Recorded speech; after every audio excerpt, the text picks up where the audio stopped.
इसने गौर किया तो ये आवाज़ें पत्थर की थीं जिन पर वो बैठी हुई थी।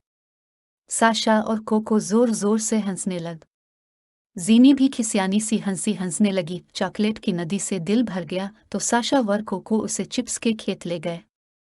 वहां हर किस्म के ची आगे हुए थे। जीनी तोड़ तोड़ कर चिप्स अपने मुंह में डालती जाती और वाह वाह कहती चली जाती। जब चिप्स के खेत खत्म हुए तो वहीं से फ्रेंच फ्राइज के खेत शुरू हुए। अब तो जीनी की खुशी का कोई ठिकाना नहीं रहा। उसने खूब पेट भर कर फराज खाए। इतना सारा खा लिया था कि अब जीनी को नींद आने लगी थी। उसने साशा और कोको से कहा कि अब वो थक गई है और घर जाना चाहती है। साशा और कोको उसे अपनी साथ लिए इसी सुरंग के पास पहुंचे। सुरंग से गुजरने से पहले एकदम है कोको को ख्याल आया, साशा ज़ेयनी को बड़ा करने वाला कैप्सूल तो नहीं है मेरे पास। क्या तुम्हारे पास है? साशा ने नफ़ी में सर हिला दिया। जीनी ने परेशानी से इन दोनों को देखा। ईमान है, क्यों नहीं है, ये अब में बड़ी ही होगी और अब पानी दिन में कैसे जावेगी। साशा और कोको भी सोच में पड़ गए। साशा बोला, मुझे लगता है कि हमें डॉक्टर बनी के पास जाना होगा और उनसे वो कैप्सूल लेना होगा।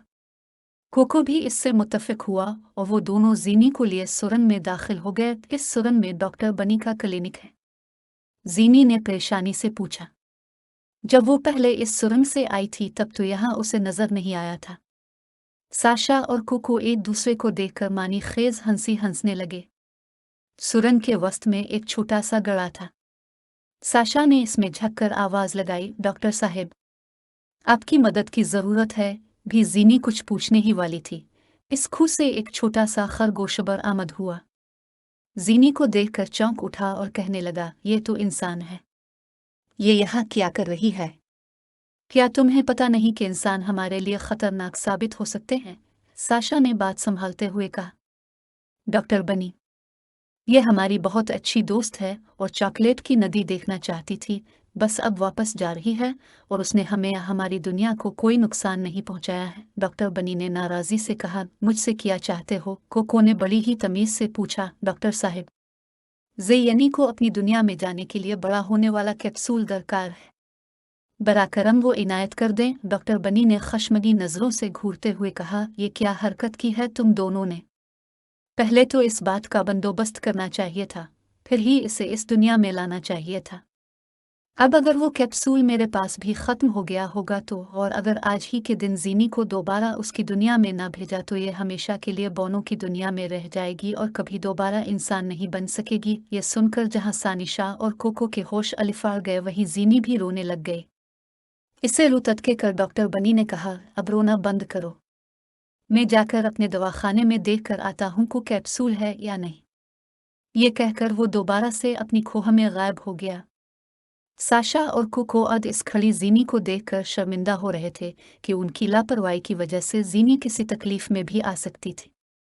कुछ देर बाद ही डॉक्टर बनी बाहर आए और उन्होंने एक कैप्सूल जीनी को देते हुए कहा, खुशकिस्मती से ये एक ही कैप्सूल बचा था। आइंदा ख्याल करना और कोई भी एडवेंचर करने से पहले अपने माँ बाप के बारे में सोचना कि वो तुमसे कितनी मोहब्बत करते हैं और अगर तुम्हें कुछ हुआ तो वो क्या करेंगे। जीनी को उनकी बात अच्छे से समझ आ गई थी। अपनी बात पूरी करके डॉक्टर बनी अपनी खूह में चले गए और साशा, कोको, जेनिया के साथ उन्हीं सारे रास्तों से गुजरते हुए इसके डेस्क के नीचे गए।